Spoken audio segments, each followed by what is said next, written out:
لله نحمده ونستعينه ونستغفره ونؤمن به ونتوكل عليه ونعوذ بالله من شرور أنفسنا ومن سيئات أعمالنا من يهده الله فلا مضل له ومن يضلل فلا هادي له ونشهد أن لا إله إلا الله وحده لا شريك له ونشهد أن محمدا عبده ورسوله أما بعد فإن خير الحديث كتاب الله وخير الهدي هدي محمد صلى الله عليه وسلم وشر الأمور محدثاتها وكل محدثة بدعة وكل بدعة ضلالة وكل ضلالة في النار فأعوذ بالله من الشيطان الرجيم بسم الله الرحمن الرحيم يا أيها الذين آمنوا اتقوا الله حق تقاته ولا تموتن إلا وأنتم مسلمون يا أيها الناس اتقوا ربكم الذي خلقكم من نفس واحدة وخلق منها زوجها وبث منهما رجالا كثيرا ونساء واتقوا الله الذي تساءلون به والأرحام إن الله كان عليكم رقيبا يا أيها الذين آمنوا اتقوا الله وقولوا قولا سديدا يصلح لكم أعمالكم ويغفر لكم ذنوبكم ومن يطع الله ورسوله فقد فاز فوزا عظيما وقال تعالى بسم الله الرحمن الرحيم لا تجد قوما يؤمنون بالله واليوم الآخر يؤادون من حاد الله ورسوله ولو كان آباءهم أو أبناءهم أو إخوانهم أو عشيرتهم أولئك كتب في قلوبهم الإيمان وأيدهم بروح منه وقال النبي صلى الله عليه وسلم لكل أمة أمين وأمين هذه الأمة أبو عبيدة بن الجراح متفق عليه. معزز مکرم حاضرین جمعہ، بزرگوں اور نوجوان ساتھیوں اور بچوں، پردہ نشین ماں اور بہنوں، تمام قسم کی تعلیم توسیع اور دنیائی بڑائی اللہ رب العالمین کے لاکھ زیبا ہے جو ہم سب کا خالق و مالک ہے.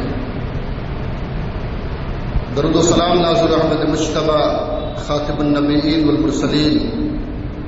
جناب محمد الرسول اللہ صلی اللہ علیہ وسلم کی ذات اقدس و مقدس پر، جن پر اللہ رب العالمین نے اپنی آخری کتاب قرآن مجید کو نازل فرما کر اپنی اس دین مقدسہ کی تکمیل فرمائی. اللهم صل على محمد وعلى آل محمد كما صليت على إبراهيم وعلى آل إبراهيم إنك حميد مجيد. اللهم بارك على محمد وعلى آل محمد كما باركت على إبراهيم وعلى آل إبراهيم إنك حميد مجيد. محترم حضرات، آج کے خطبہ جمعہ میں آپ حضرات کے سامنے صحابی رسول حضرت ابو عبیدہ بن الجراح رضی اللہ تعالی عنہ کے فضائل، مناقب، کمالات اور ان کے کارناموں کا تذکرہ کروں گا. اللہ رب العالمین سے دعا ہے کہ اللہ تعالی ہمیں حق بات کہنے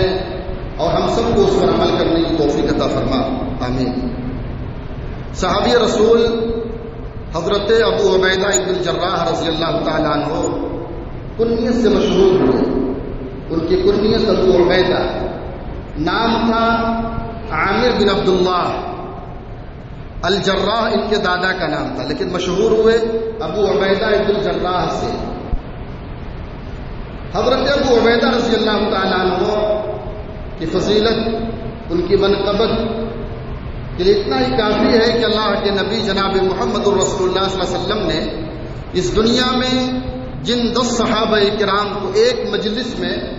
جنت میں جانے کی بشارت دی تھی، ان میں حضرت ابو عبیدہ بن الجراح رضی اللہ تعالیٰ عنہ بھی شامل ہیں. یعنی خلفائے راشدین کے بعد جن کا مقام اور مرتبہ آتا ہے، یعنی حضرت ابو بکر صدیق رضی اللہ تعالیٰ عنہ، حضرت عمر فاروق رضی اللہ تعالیٰ عنہ، حضرت عثمان غنی رضی اللہ تعالیٰ عنہ، حضرت علی بن ابی طالب رضی اللہ تعالیٰ عنہ کے بعد عشرہ مبشرہ میں حضرت ابو عبیدہ بن الجراح رضی اللہ تعالیٰ عنہ کا نام آتا ہے۔ حضرت ابو عبیدہ رضی اللہ تعالیٰ عنہ یہ ایمان لائے حضرت ابو بکر صدیق رضی اللہ تعالیٰ عنہ کی کوشش کے ذریعے سے، بلکہ آپ عشرہ مبشرہ میں سے دیکھیں، عشرہ مبشرہ میں سے اکثریت صحابہ کرام کی تعداد حضرت ابو بکر صدیق رضی اللہ تعالیٰ عنہ کی کوشش اور ان کی دعوت اور ان کی تبلیغ کے ذریعے سے حلقہ اسلام میں داخل ہوئے۔ حضرت ابو عبیدہ رضی اللہ عنہ کے سامنے حضرت ابو بکر صدیق رضی اللہ تعالیٰ عنہ نے اسلام کی دعوت پیش کی، کلمہ توحید پیش کی، فوراً بلا کسی چوچرا حضرت ابو عبیدہ رضی اللہ تعالیٰ عنہ نے اسلام قبول کر لیا۔ نبی کریم جناب محمد رسول اللہ صلی اللہ علیہ وسلم نے جب دنیا میں دعوت توحید دی اور اسلام لانے میں سب سے پہلے حضرت ابو بکر صدیق رضی اللہ تعالیٰ عنہ شرکت کی۔ حضرت ابو بکر صدیق رضی اللہ تعالیٰ عنہ ایمان لانے کے بعد وہ خاموش نہیں بیٹھے، بلکہ نبی کریم صلی اللہ علیہ وسلم کے ساتھ مل کر دعوت کا کام کرتے رہے۔ ان کی کوششوں سے بہت سارے لوگ حلقہ اسلام میں داخل ہوئے، ان میں حضرت ابو عبیدہ بن الجراح رضی اللہ تعالیٰ عنہ کا بھی نام شامل ہے۔ حضرت ابو عبیدہ رضی اللہ تعالیٰ عنہ اسلام لانے کے بعد اسلام کی دعوت،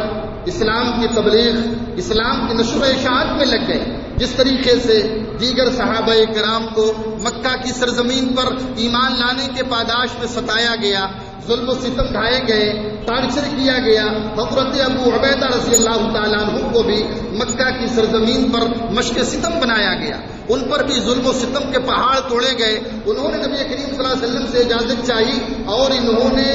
اللہ کے نبی صلی اللہ علیہ وسلم نے اجازت دی کہ تم مکہ چھوڑ کر حبشہ چلے جاؤ۔ حضرت ابو عبیدہ رضی اللہ تعالیٰ عنہ کی یہ شان اور ان کو یہ اعزاز اور یہ شرف حاصل ہے، انہوں نے دو ہجرتیں کی، ایک تو حبشہ کی طرف ہجرت کی اور اس کے بعد مکہ لوٹ آئے۔ مکہ آنے کے بعد دوبارہ نبی کریم جناب محمد رسول اللہ صلی اللہ علیہ وسلم کے کہنے پر مدینہ ہجرت کر کے گئے۔ دیکھیے ہجرت یہ کوئی معمولی عمل نہیں تھا، بلکہ ہجرت یہ بڑی عظیم قربانی تھی۔ اللہ رب العالمین کے دین کی خاطر اپنے ایمان کو بچانے کے لیے، عقیدہ توحید کو بچانے کے لیے، ایک آزاد فضا میں رب کی بندگی کرنے کے لیے سب کچھ قربان کر دینا۔ جن گلیوں میں جو ہے زندگی کے صبح و شام گزرے، ان گلیوں کو خیر آباد کہنا، اسی طریقے سے دوست و احباب کی مجلسوں کو چھوڑنا، گھر بار کو چھوڑنا، بسا بسایا بزنس جو ہے چھوڑ دینا، یہ بہت بڑی قربانی تھی ہجرت کی۔ حضرت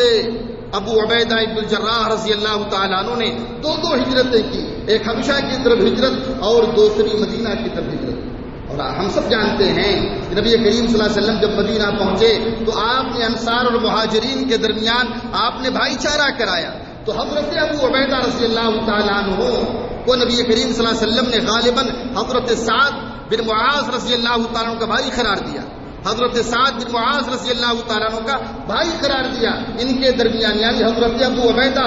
اور حضرت سعد بن معاذ رضی اللہ تعالیٰ عنہ کے درمیان نبی کریم صلی اللہ علیہ وسلم نے اخوت اور بھائی چارگی قائم کرائی۔ بہرحال حضرت ابو عبیدہ رضی اللہ تعالیٰ عنہ مدینہ پہنچے، اور ہم سب جانتے ہیں کہ مدینہ صحابہ کرام مکہ چھوڑ کر مدینہ گئے، اور مدینہ جانے کے بعد بھی مکہ کے کفار و مشرکین نے مدینہ کی سرزمین پر مسلمانوں کو چین و سکون کی سانس نہ لینے دیا، بلکہ یہ لوگ ہمیشہ اسلام کو مٹانے کے در پہ لگے رہے، مسلمانوں کو نقصان پہنچانے کے در پہ لگے رہے، حتیٰ کہ جو ہے اسلام اور کفر کا سب سے پہلا جو جنگ یا سب سے پہلا جو غزوہ، سب سے پہلی لڑائی جو لڑی گئی جو ہے جنگ بدر میں، یعنی میدان بدر میں اسلام کا سب سے پہلا غزوہ لڑا گیا۔ اور اس غزوہ بدر میں جنگ بدر میں اللہ رب العالمین نے حضرت ابو عبیدہ بن الجراح رضی اللہ تعالیٰ کا بہت بڑا امتحان لیا، بہت بڑا امتحان۔ اور اللہ رب العالمین کی سرزمین پر اللہ کا دستور ہے، اللہ کا قانون ہے کہ اللہ تعالیٰ اپنے نیک بندوں کا امتحان لیتا ہے، قدم قدم پر اللہ تعالیٰ اپنے نیک صالح بندوں کا امتحان لیتا ہے، ان کے ایمان کا امتحان، ان کے تقوی کا امتحان، ان کے توکل کا امتحان، ان کے اخلاق اور کردار کا امتحان، ان کے کیریکٹر کا امتحان، یعنی قدم قدم پر اللہ تعالیٰ اپنے نیک بندوں کا امتحان لیتا ہے۔ اور اللہ کے نبی صلی اللہ علیہ وسلم کی مشہور حدیث کہ ان ابتلاء الناس الانبیاء ثم الامثل فالامثل، اللہ کا دستور ہے کہ اللہ تعالیٰ اس سرزمین پر سب سے زیادہ امتحان اگر کسی کا لیتا ہے وہ انبیاء کرام کی جماعت ہے، سب سے سخت اگر کسی کا امتحان ہوتا ہے انبیاء کرام کا امتحان ہوتا ہے. سب سے سخت آزمائش انبیاء کرام کی ہوا کرتی ہے. ثم لمسل فلمسل، اس کے بعد جو تقوی میں، ایمان میں، اخلاص میں، توکل میں جو ان سے قریب ہوتے ہیں، جو ان سے قریب تر ہوتے ہیں، اللہ تعالیٰ ان کا امتحان لیتا ہے. تو غزوہ بدر کے موقع پر اللہ تعالیٰ نے حضرت ابو عبیدہ بن الجراح کا امتحان اس حیثیت سے لیا. ہوا یوں کہ غزوہ بدر میں حضرت ابو عبیدہ بن الجراح رضی اللہ تعالیٰ عنہ مسلمانوں کی طرف سے تھے. ان کا کافر باپ مشرکین کی طرف سے میدان میں اترا اور دونوں جنگ بدر میں آمنے سامنے ہو گئے. حضرت ابو عبیدہ بن الجراح رضی اللہ تعالیٰ عنہ کے دل میں اللہ رب العالمین کی اطاعت، نبی کریم صلی اللہ علیہ وسلم کی اطاعت کا جذبہ، اور ان کے باپ کے دل میں جو ہے دنیا کا خوف تھا، دنیا کی عزت تھی، ان کے اندر جو ہے شہادت کا ذوق تھا، اور باپ کے اندر دنیا داری کی ہوس تھی. لیکن ہوا یوں حضرت ابو عبیدہ بن الجراح رضی اللہ تعالیٰ عنہ نے جو ہے اسلام کی محبت میں، اللہ اس کے رسول کی محبت میں اپنی تلوار سے باپ کا سر قلم کر دیا. یہی تو ایک مومن کی شان اور ایک مومن کی پہچان ہے. سب سے زیادہ محبت وہ اللہ اس کے رسول سے کرتے ہیں، سب سے زیادہ محبت ان کے دل میں اللہ اور اس کے رسول کی ہوا کرتی ہے. قرآن مجید میں اللہ رب العالمین نے فرمایا اہل ایمان کے سلسلے میں، صحابہ کرام کے سلسلے میں، لا تجد قوما یؤمنون باللہ ورسولہ کہ یوادون من حاد اللہ ورسولہ، کہ اللہ کے جو نیک اور مومن بندے ہیں جن کا ایمان اللہ رب العالمین کی ذات پر ہے، یوم آخرت پر ہے، تم ایسے اہل ایمان کو تم ایسا نہیں پاؤ گے کہ اللہ کے دشمنوں سے محبت کریں، اللہ کے جو دشمن ہیں ان سے محبت کریں. وَلَوْ كَانَ آبَاءَهُمْ، اگر وہ دشمن باپ کیوں نہ ہو، بیٹا کیوں نہ ہو، بھائی کیوں نہ ہو، کنبے اور قبیلے کا افراد کیوں نہ ہو، لیکن دل میں اللہ اس کے رسول کی محبت جب بہت جلد ہوتی ہے، باپ کو نہیں دیکھتے، بیٹے کو نہیں دیکھتے، بھائی کو نہیں دیکھتے، کنبے اور قبیلے کے افراد کو نہیں دیکھتے، بلکہ ان تمام محبتوں پر اللہ اس کے رسول کی محبت غالب ہوتی ہے. اسی لیے حضرت ابو عبیدہ بن الجراح رضی اللہ تعالیٰ عنہ نے اپنے باپ کا سر قلم کر دیا. باپ ان کی تلوار کی زد میں آیا، وہ خود قتل کرنا چاہتا تھا، اپنی پیاسی تلوار کو اپنے بیٹے کے خون سے بجھانا چاہتا تھا، لیکن اللہ کا دستور، اللہ کا قانون کون بدل سکتا ہے؟ حضرت ابو عبیدہ بن الجراح رضی اللہ تعالیٰ عنہ نے اپنے باپ کا سر قلم کر دیا. یہ کتنا بڑا امتحان تھا، یہ کتنی بڑی آزمائش تھی حضرت ابو عبیدہ رضی اللہ تعالیٰ عنہ کے لیے. لیکن ان کے نزدیک ایمانی رشتہ، ایمان کا جو رشتہ ہوتا ہے نسبی رشتوں سے بڑھ کر ہوا کرتا ہے. ایک مومن کے نزدیک جو ایمانی رشتہ ہوتا ہے، ایمانی رشتہ تمام رشتوں پر غالب ہوا کرتا ہے. اللہ کے نبی صلی اللہ علیہ وسلم فرماتے ہیں اگر تم سچے مومن ہو، اگر تم پکے مومن ہو تو تم اللہ اس کے رسول سے محبت تمام چیزوں سے بڑھ کر کرو. بہرحال حضرت ابو عبیدہ بن الجراح رضی اللہ تعالیٰ عنہ کا یہ بڑا عظیم کارنامہ تھا غزوہ بدر کے اندر. آپ غزوہ احد کی تاریخ اٹھائیں، غزوہ احد کے اندر یعنی غزوہ بدر میں کفار و مشرکین نے شکست کھائی، پوری طاقت اور قوت کو جمع کیا، احد کے میدان میں آ گئے. اس موقع پر کفار و مشرکین کی خواہش تھی اسلام کو جڑ سے مٹا دیا جائے. نور خدا ہے کفر کی حرکت پہ خندہ زن، نور خدا ہے کفر کی حرکت پہ خندہ زن، پھونکوں سے یہ چراغ بجھایا نہ جائے گا. یعنی کفار و مشرکین مدینہ سے نکلتے ہیں مسلمانوں کی اینٹ سے اینٹ بجانے کے لیے، مسلمانوں کا خاتمہ کرنے کے لیے، اس اسلام کو نصف و نابود کرنے کے لیے احد کے میدان میں جو ہے جمع ہوتے ہیں. اول مرحلے میں مسلمانوں کو فتح ملتی ہے، مسلمانوں کو غلبہ ملتا ہے، لیکن مسلمانوں سے تھوڑا غلطی ہوتی ہے، چوک ہوتی ہے، نبی کریم صلی اللہ علیہ وسلم کی مخالفت کر بیٹھتے ہیں اور یہ فتح شکست میں تبدیل ہو جاتی ہے. اور ہم سب جانتے ہیں غزوہ احد کے موقع پر مسلمانوں کی تھوڑی سی غلطی کی وجہ سے آن کی آن میں 70 کے قریب صحابہ کرام شہید ہو گئے، 70 کے قریب صحابہ کرام شہید ہو گئے. اللہ کے نبی صلی اللہ علیہ وسلم زخمی ہوئے، آپ کا دندان مبارک شہید ہوا. آپ صلی اللہ علیہ وسلم کے سر پر جو قبط تھی، لوہے کی ٹوپی تھی، وہ اس ٹوپی کا کڑا جو ہے ٹوٹ کے نبی کریم صلی اللہ علیہ وسلم کے سر میں گھس گیا. آپ صلی اللہ علیہ وسلم زخمی ہوئے. حضرت ابوبکر صدیق رضی اللہ تعالیٰ عنہ آگے بڑھے، وہ لوہے کا ٹکڑا نکالنے کے لیے، اتنے میں حضرت ابو عبیدہ آ گئے اور کہا ابو بکر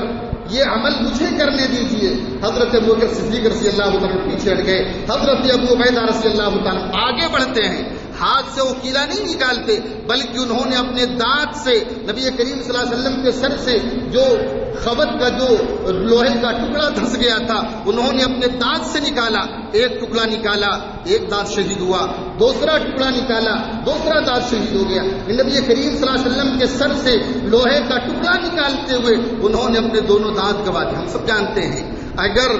کسی کے سامنے کا دو دانت جھڑ جائے شکل بدنما ہو جاتی ہے، شکل بدصورت ہو جاتی ہے، جو ہے دکھنے میں چہرہ بڑا بدصورت نظر آتا ہے، لیکن حضرت ابو عبیدہ بن الجراح رضی اللہ عنہ کا دانت کیا جڑا نبی کی محبت میں، نبی کریم صلی اللہ علیہ وسلم کی تائید میں، نبی کی نصرت میں، نبی کی مدد میں ان کے دو دانت کیا شہید ہوئے، ان کے چہرے کے حسن میں جو ہے ان کے چہرے کا حسن اور دوبالا ہو گیا، ان کے چہرے کے حسن میں نکھار پیدا ہو گیا۔ یہ اللہ رب العالمین کی طرف سے خصوصی عطا تھی حضرت ابو عبیدہ بن الجراح رضی اللہ تعالیٰ۔ اسی طریقے سے غزوہ حنین کی تاریخ پڑھیں، غزوہ حنین کے اندر بھی انہوں نے بڑی جواں مردی اور بہادری کے جوہر دکھائے۔ اسی طریقے سے نبی کریم جناب محمد الرسول اللہ صلی اللہ علیہ وسلم نے ان کا جو تعارف کرایا حضرت ابو عبیدہ بن الجراح رضی اللہ تعالیٰ عنہ کا سب سے بڑا تعارف امین هذه الامہ، امین هذه الامہ، اللہ کے نبی صلی اللہ علیہ وسلم نے فرمایا لکل امت امین۔ اس دنیا میں جتنی امتیں گزری ہیں، اس دنیا میں جتنی امتیں گزری ہیں، ہر امت میں ایک امانت دار شخصیت ہوا کرتی ہے، ہر امت کا ایک امین ہوا کرتا ہے۔ وہ امین هذه الامہ ابو عبیدہ بن الجراح، میری امت کی امانت دار شخصیت حضرت ابو عبیدہ بن الجراح کی ہے۔ یہ کتنے بڑے اعزاز کی بات ہے، یہ کتنے بڑے شرف کی بات ہے۔ نبی کریم صلی اللہ علیہ وسلم نے، آپ صلی اللہ علیہ وسلم نے اپنی زبان مبارک سے، لسان نبوت سے آپ صلی اللہ علیہ وسلم نے حضرت ابو عبیدہ بن الجراح رضی اللہ تعالیٰ عنہ کو اس امت کا امین قرار دیا، اس امت کی امانت دار شخصیت قرار دی۔ نجران سے کچھ کرسچن آئے، عیسائی آئے نبی صلی اللہ علیہ وسلم کے پاس، انہوں نے کہا، مطالبہ کیا، اے اللہ کے نبی، اے محمد صلی اللہ علیہ وسلم، آپ ہمارے پاس کوئی شخص بھیجیے جس کے پاس ہم اپنا جزیہ جمع کریں، جس کے پاس ہم اپنا جزیہ جمع کریں، اپنا ٹیکس جمع کریں۔ اللہ کے نبی صلی اللہ علیہ وسلم نے فرمایا شام تک انتظار کرو، شام تک انتظار کرو۔ شام ہوئی، اللہ کے نبی صلی اللہ علیہ وسلم نے کہا میں تمہارے ساتھ اپنی امت کی امانت دار شخصیت بھیج رہا ہوں۔ اس کے بعد نبی صلی اللہ علیہ وسلم نے حضرت ابو عبیدہ کا ہاتھ پکڑا اور نجران کے عیسائیوں کے ساتھ روانہ کر دیا۔ ایک موقع پر یمن سے کچھ لوگ آئے نبی صلی اللہ علیہ وسلم کے پاس اور کہا ہمارے ساتھ کوئی شخص بھیجیے جو ہمیں دین کی باتیں سکھائے، قرآن کی باتیں سکھائے، جو ہے ہمیں کتاب و سنت کی تعلیمات سے روشناس کرائے۔ اللہ کے نبی صلی اللہ علیہ وسلم نے حضرت ابو عبیدہ کا ہاتھ پکڑا اور اہل یمن کے ساتھ روانہ کر دیا، کہا یہ میری امت کی امانت دار شخصیت ہے، یہ میری امت کی امانت دار شخصیت ہے۔ حضرت ابو عبیدہ بن الجراح رضی اللہ تعالیٰ عنہ کو یہ مقام کیوں ملا، یہ مرتبہ کیوں ملا؟ آپ صلی اللہ علیہ وسلم نے حضرت ابو عبیدہ کو امین هذه الامہ کیوں قرار دیا؟ حضرت معاذ بن جبل رضی اللہ تعالیٰ عنہ، معاذ بن جبل جنہوں نے حضرت ابو عبیدہ بن الجراح کی نماز جنازہ پڑھائی تھی، وہ خود بیان کرتے ہیں حضرت ابو عبیدہ بن الجراح کو جو یہ مقام ملا، یہ رتبہ ملا، ان کے دل کی وجہ سے، ان کے دل کی وجہ سے۔ ان کا دل بڑا پاک تھا، ان کا دل بڑا صاف تھا، ان کے دل میں کسی کے تعلق کوئی کینہ نہیں تھا، کوئی کپٹ نہیں تھا، کوئی حسد نہیں تھا، بلکہ ان کا دل آئینے کی طریقے سے بالکل صاف و شفاف تھا۔ اسی وجہ سے اللہ رب العالمین نے حضرت ابو عبیدہ بن الجراح رضی اللہ تعالیٰ عنہ کو یہ مقام، یہ رتبہ، یہ مرتبہ ملا۔ اسی طریقے سے حضرت ابو عبیدہ رضی اللہ عنہ کی سیرت ہمیں یہ بتاتی ہے، یہ بڑی سادگی کے ساتھ زندگی گزارتے تھے۔ فتح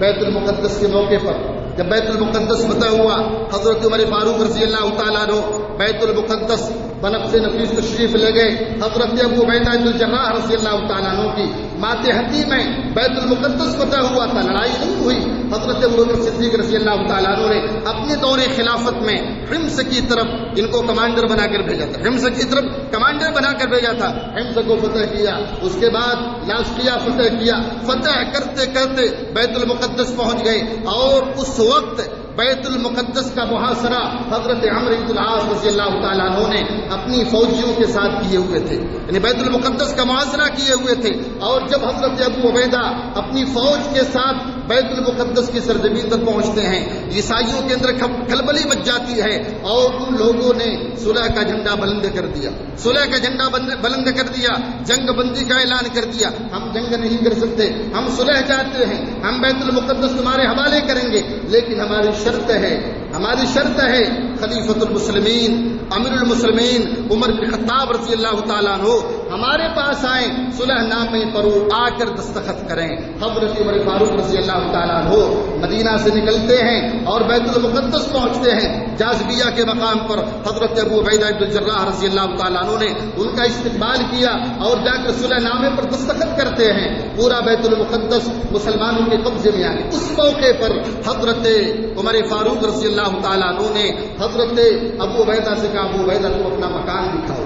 اپنا گھر دکھاؤ، تم کہاں پر رہتے ہو، اپنا مسکن دکھاؤ۔ حضرت ابو عبیدہ رضی اللہ تعالیٰ عنہ جو 30,000 فوجیوں کے کمانڈر ہیں،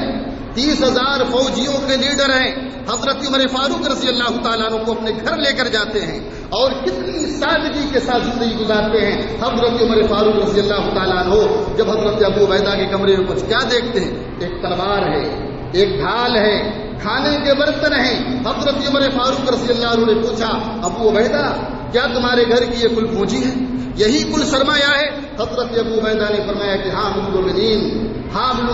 میرے گھر کا یہی کل سرمایہ ہے، یہی کل سرمایہ ہے۔ اور اس کے بعد حضرت ابو عبیدہ رضی اللہ عنہ نے وہ تاریخی جملہ فرمایا، کہا کہ امیر المومنین سامان جتنا ہلکا ہو منزل تک پہنچنے میں اتنی آسانی ہوگی۔ منزل سے مراد آخرت کی منزل سے مراد قبر کی منزل۔ نبی کریم صلی اللہ علیہ وسلم نے صحابہ کرام کو جو درس دیا تھا، فکر آخرت کا درس، قبر کے فتنوں کا درس جو نبی صلی اللہ علیہ وسلم نے دیا تھا، صحابہ کرام نے نبی کریم صلی اللہ علیہ وسلم کے اس درس کو مرتے دم تک یاد کیا اور کہا سامان جتنا ہلکا ہو، سامان جتنا کم ہو، منزل تک اتنی آسانی کے ساتھ پہنچا جا سکتا ہے۔ یعنی ایک مسافر ہے جو سفر پر نکلتا ہے، وہ سامان اس کے پاس جتنا کم ہوگا وہ منزل تک بڑی آسانی کے ساتھ پہنچے گا، اور اگر وہی مسافر سامان سے لدا ہوا ہو، سامان زیادہ ہو، وہ منزل تک تاخیر سے پہنچے گا۔ حضرت عمر فاروق رضی اللہ تعالیٰ عنہ نے جب حضرت ابو عبیدہ رضی اللہ تعالیٰ عنہ کا یہ زہد دیکھا، یہ تقویٰ دیکھا، یہ اخلاص دیکھا، رو پڑے، زاروں کے تار کی آنکھوں سے آنسو بہ پڑے۔ یہ کتنی سادگی کے ساتھ زندگی گزارتے ہیں۔ آپ سوچئے، کمانڈر ان چیف تھے، سپہ سالار اعظم تھے حضرت ابو عبیدہ بن الجراح رضی اللہ تعالیٰ عنہ، لیکن کتنی سادگی کے ساتھ زندگی گزارتے تھے، بڑی سادگی تھی ان کی زندگی میں۔ اور آپ دیکھیے حضرت ابو عبیدہ رضی اللہ تعالیٰ کی شخصیت بڑی وزندار شخصیت تھی۔ ایک مرتبہ نبی کریم صلی اللہ علیہ وسلم کی وفات کے بعد جب خلافت کو لے کر صحابہ کرام کے درمیان اختلاف ہوا، صحابہ کرام جمع ہوئے، بڑے بڑے صحابہ، فضلاء صحابہ جمع ہوئے، اختلاف ہوا خلیفہ کس کو بنایا جائے۔ اس موقع پر حضرت ابوبکر صدیق رضی اللہ تعالیٰ عنہ نے حضرت ابو عبیدہ کا ہاتھ پکڑا اور کہا یہ شخصیت امین هذه الامہ ہے، نبی صلی اللہ علیہ وسلم نے ان کو اس امت کا امیر قرار دیا، میرا مشورہ ہے حضرت ابو عبیدہ کو خلیفہ بنا دیا جائے، حضرت ابو عبیدہ کو خلیفہ بنا دیا جائے۔ حضرت ابو عبیدہ کی تواضع، ان کی انکساری، ان کی خاکساری دیکھی، انہوں نے کہا ابو بکر کیا کہتے ہو،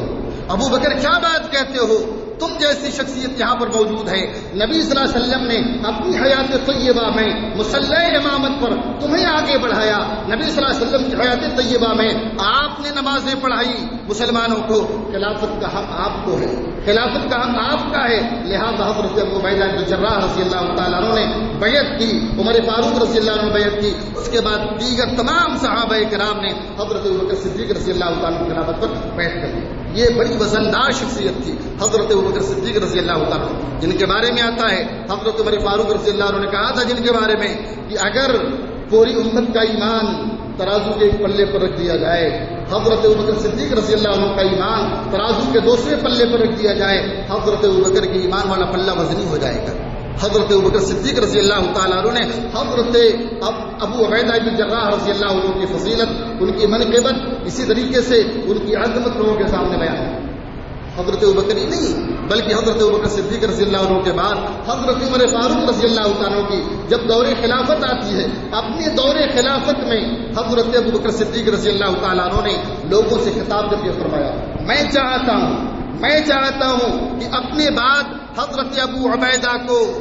مسلمانوں کا خلیفہ بنا دوں، میں چاہتا ہوں کہ اپنے بعد مسلمانوں خلیفہ حضرت ابو عبیدہ کو بنا دوں، اور کل قیامت کے دن جب میرا رب مجھ سے سوال کرے، عمر تمہارے کندھوں پر خلافت کی ذمہ داری تھی، آتے ہوئے تم نے خلافت کی ذمہ داری کس کے کندھوں پر چھوڑی؟ اور میں بڑے فخر کے ساتھ کہوں گا، اے اللہ تعالیٰ، میں نے خلافت کی ذمہ داری امت کو اس فرد کے کاندھوں پر چھوڑی ہے جس کو تیرے رسول نے امین حاضر امہ قرار دیا، اس امت کا امین قرار دیا، اس امت کی امانتدار شخصیت قرار دی۔ لیکن قضاء و قدر کہیے، حضرت عمر فاروق رضی اللہ عنہ کی شہادت سے پہلے ہی حضرت ابو عبیدہ بن جراح رضی اللہ عنہ شہید ہو گئے۔ ایک مرتبہ حضرت عمر فاروق رضی اللہ تعالیٰ عنہ ایک کمرے میں، ایک مکان میں، حجرے میں بیٹھے ہوئے تھے۔ حضرت عمر فاروق رضی اللہ تعالیٰ عنہ نے کہا،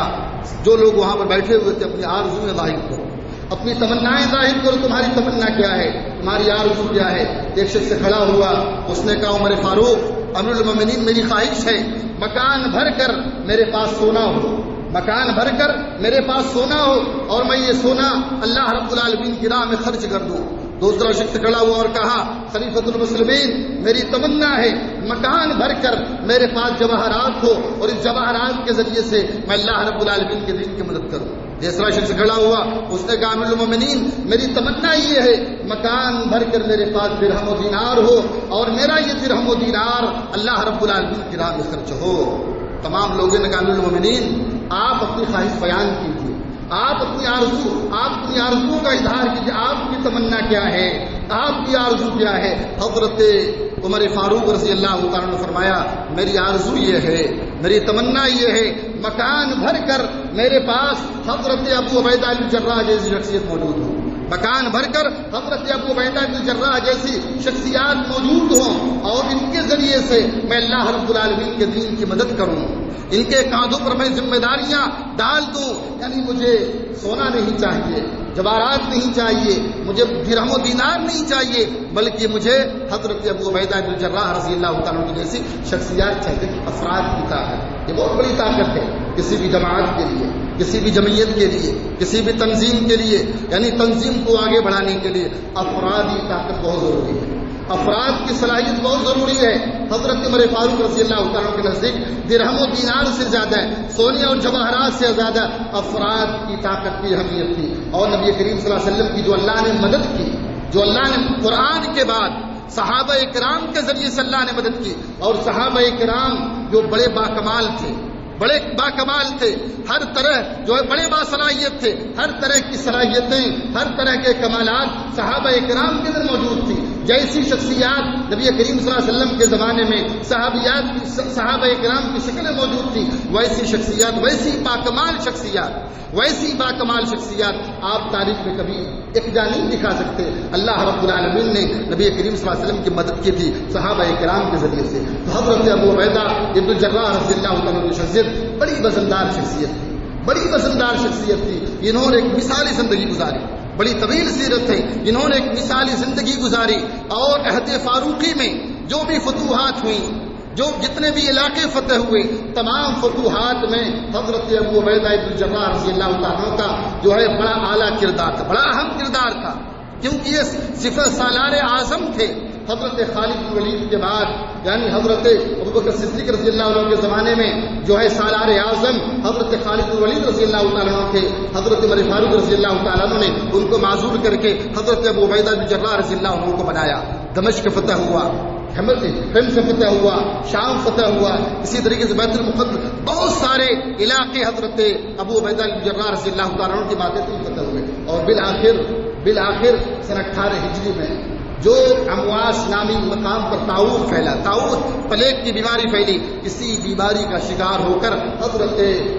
ابو عبیدہ بن جراح رضی اللہ تعالیٰ عنہ شہید ہو گئے۔ حضرت عمر فاروق رضی اللہ تعالیٰ عنہ مدینہ سے نکلے، حضرت ابو عبیدہ سے ملاقات کرنے کے لیے شام پہنچے، اور ان کو معلوم ہوا کہ امواس نامی جگہ پر جہاں پر حضرت ابو عبیدہ اپنی افواج کے ساتھ اپنی فوجیوں کے ساتھ مقیم ہیں، وہاں پر پلیگ نامی طاعون نامی بیماری پھیلی ہوئی ہے۔ حضرت عمر فاروق رضی اللہ تعالیٰ عنہ وہاں پر نہیں گئے۔ نبی صلی اللہ علیہ وسلم کی تعلیم ہے کہ جہاں پر وبائی مرض پھیلا ہوا ہو وہاں پر مت جاؤ، وہاں پر جو لوگ موجود ہو وہاں سے نکلے نہ۔ بالآخر حضرت ابو عبیدہ بن جراح رضی اللہ تعالیٰ عنہ نے امواس میں جو ہے مقدر کی موت کو گلے لگایا، جو ہے ان کو ایک پھوڑا نکلا، طاعون کا مرض لاحق ہوا اور اسی بیماری میں شہید ہو گئے۔ نبی صلی اللہ علیہ وسلم کی پیشین گوئی آپ کی تعلیم ہے کہ جو بھی طاعون کی بیماری میں مرتا ہے وہ شہید ہے، کوئی پیٹ کی بیماری مرے وہ شہید ہے، کوئی عورت ڈلیوری کی وجہ سے فوت ہو جائے وہ بھی شہید ہے، دیوار گرنے سے دب کر کوئی مرتا ہے وہ بھی شہید ہے، اگر کوئی شخص پانی میں ڈوب کر مرتا ہے وہ بھی شہید ہے۔